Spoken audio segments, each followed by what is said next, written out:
దీనికే ఇంకోటి కూడా ఉంది. నేను చివరిలో మనం బాలయ్య పాయింట్ అని. ఇప్పుడు వైసీపీ వాళ్ళు వచ్చి వాళ్ళు ఏమంటారు, అసలు మీరు ఇలా అంటారా జగన్ అనకూడదు. నిజంగా సైకో అది ఇది అనడం చాలా పొరపాటు, దాన్ని మనం చాలాసార్లు చెప్పాం. ఆయన అవునా కాదా వేరే విషయం, కానీ జగన్ సైకో అంటాను కోపడుతూ బాలయ్య మెంటల్ వాళ్ళని ఎందుకంటే తిడతారు. రాజకీయ నాయకుల యొక్క స్వార్థ రాజకీయాలు, వాళ్ళ విన్యాసాలు, ఎత్తుగడలు, పాచికలకు మానసికమైన అనారోగ్యానికి గురయ్యే వాళ్ళను మీరు బాధ పెట్టకండి. వికలాంగులు అనే పదమే వాడకూడదు, దివ్యాంగులు అనాలని మనం చెప్తూ ఉంటే మానసిక అస్వస్థతకు గురైన వాళ్లను మెంటల్ అనే పదం వాడడమే ఒక పొరపాటు. సో ఇప్పుడు వీళ్ళేమంటారు, మీరు ఈయన ఇలా అంటారు అనడం తప్పు, కానీ మీరు అప్పుడు దీంట్లో మీరు మెంటల్ సర్టిఫికేట్ తెచ్చుకున్నారు, మీరు మెంటల్ వాళ్ళు అని వీళ్ళు. ఏంటి సార్ ఇది? ఒకవేళ కేసులో అనేక సర్టిఫికేట్ తెచ్చుకొని బయటపడడానికి ట్రై చేస్తుండొచ్చు.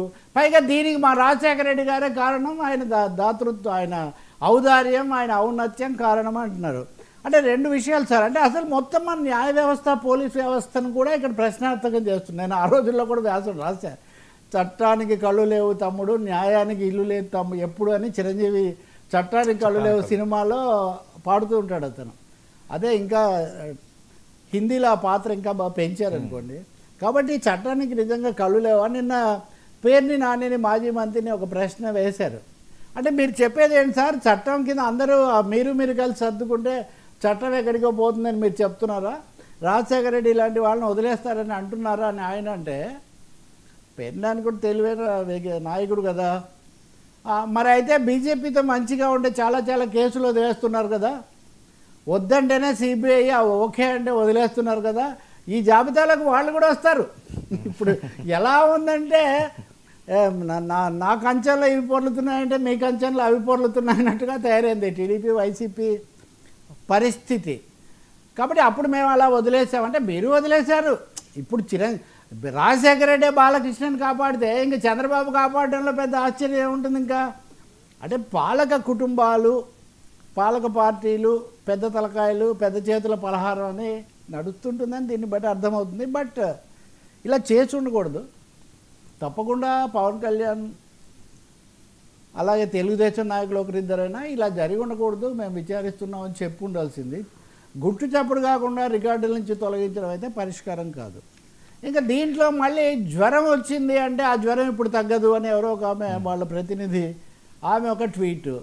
అంటే జ్వరం మీద జలుబుతో పడిసం మీద ఎందుకండి కామెంట్స్, రాజకీయాలు ఇవన్నీ వదిలేసి. అంటే ఒకరినొకరు అనుకోవటం తప్ప ఇక్కడ చుట్టూ గజయితగాళ్ళే, ఈదింది గజం మాత్రం గజం కూడా లేదని అన్నీ అనుకుంటారు, జనాన్ని పిచ్చెక్కిస్తారు. కానీ వీళ్ళు మటుకు వాళ్ళ రాజకీయాలు చేసుకుంటూ ఉంటారు.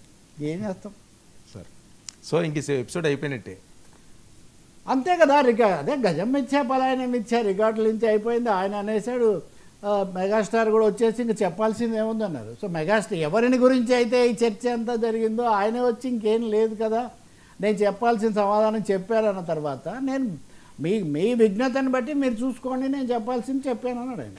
ఇంకా దేర్ ఎండ్స్ ది మ్యాటర్ అని నేను అనుకుంటున్నా. ఇంకా ఆయన మళ్ళీ ఏదైనా ఒక సందర్భంలో ఏమన్నా దీని మీద స్పందిస్తే తప్ప. సార్ మరి వైసీపీ సైడ్ ఓకే, చిరంజీవి గారి సైడ్ చెప్పేశారు, వైఎస్ఆర్సీపీ వాళ్ళు వదలట్లేదు కదా, వాళ్ళు ఎందుకు వదులుతారు? మరి వాళ్ళ పరిస్థితి వాళ్ళు ఎందుకు వదలరు కదా, వాళ్ళు వదలనందుకే కదా ఇప్పుడు బాలయ్య తీసుకొని వచ్చి మీరు కూడా వదిలేశారు. నేను చెప్తున్నా, ఇప్పుడు మీరు అంత పెద్ద కేసులోనే వదిలేశారు కదా, మీరేం చెప్తారని. మీరు కాకపోతే మీరు ఎవరి బొమ్మ అయితే పెట్టుకొని మీరు పత్రిక వేసుకుంటూ రాజకీయం నడుపుతున్నారు. అందుకే నేను అంటాను, ఇవన్నీ పాలక వర్గాల యొక్క పాచికలు, పాలక వర్గ రాజకీయాలు ఇవి ఇలాగే నడుస్తుంటాయి. పొడుగు చేతుల పందేరం అంటారు. పొడుగు చేతుల పందేరం ఇలా సాగుతూనే ఉంటుంది. చట్టానికి కళ్ళు లేవు తమ్ముడు, న్యాయానికి ఇల్లు లేదు ఎప్పుడు. మెగాస్టార్ పాట వేసుకోవడమే, అప్పటికి ఇంకా మెగాస్టార్ కాదు, రైజింగ్ స్టార్. ఏదైనా మంచిదే. ఇప్పుడు వృధా వివాదాన్ని కొనసాగించుకోవటం కదా, దీని నుంచి నేర్చుకోవాల్సిన పాఠాలు నేర్చుకుంటే, నోరు జారకుండా, దుర్భాషలు ఆడకుండా, తిట్ల పురాణాలు విప్పకుండా చేసుకుంటే మంచిదే. బట్ పవన్ కళ్యాణ్ మటుకు ఎప్పుడో ఒకసారి మాట్లాడాల్సి వస్తుంది కదా. ఇప్పుడు అమ్మను ఆమె ఎవరో అన్నందుకు అంత కోపం వచ్చింది, నేను పూర్తిగా ఆయన బలపరుస్తాను. అన్నను అన్నందుకు కూడా ఎంతో కొంత రావాలి కదా దాంట్లో. అది ఇక్కడ ఆయనకు వస్తున్న ప్రశ్న.